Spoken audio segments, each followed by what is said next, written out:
Good morning, my fellow Potterheads. So, today I'm going to read The Tale of the Three Brothers, which we all know is really about the Deathly Hallows.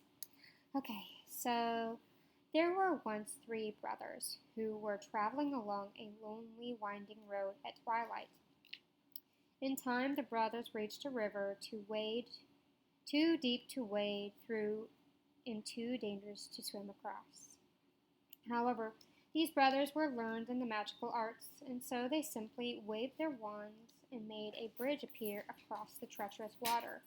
They were halfway across it when they found their path blocked by a hooded figure, and Death spoke to them. He was angry that he had been cheated out of three new victims, for travelers usually drowned in the river. But Death was cunning.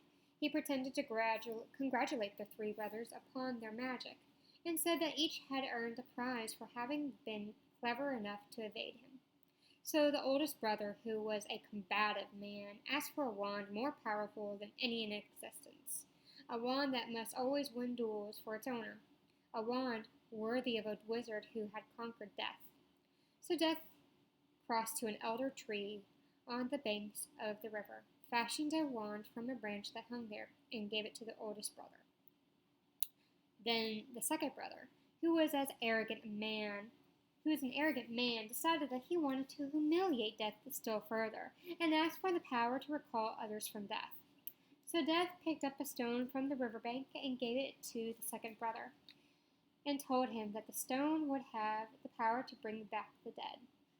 And then Death asked the third and youngest brother what he would like. The youngest brother was the humblest, and also the wisest of the brothers, and he did not trust Death. So he asked for something that would enable him to go forth from that place without being followed by Death. And Death, most unwillingly, handed over his own cloak of invisibility. Then Death stood aside and allowed the three brothers to continue on their way. And they did so, talking with wonder of the adventure they had had, and admiring Death's gifts. In due course, the brothers separated, each for his own destination.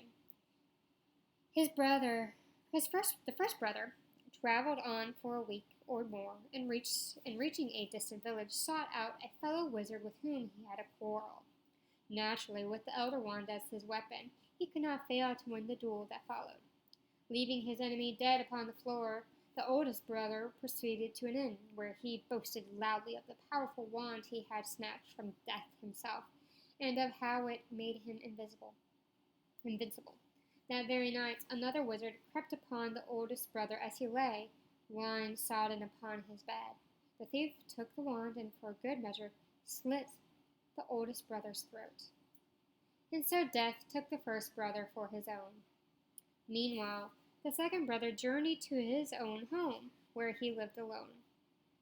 Here, he took out the stone that had the power to recall the dead, and turned it thrice in his hand. To his amazement and his delight, the figure of the girl he had once hoped to marry before her untimely death appeared at once before him. Yet she was sad and cold, separated from him as by a veil. Though she had returned to the mortal world, she did not truly belong there, and suffered. Finally, the second brother, driven mad with hopeless longing, killed himself so as truly to join her. And so Death took the second brother for his own. But though Death searched for the third brother for many years, he was never able to find him. It was only when he had attained a great age that the youngest brother finally took off the cloak of invisibility and gave it to his son. And then he greeted Death as an old friend, and went with him gladly and equals as they departed this life. And that is the story of the Deathly Hallows. So I hope you all enjoyed that fun story, and I hope you guys have a good rest of your day.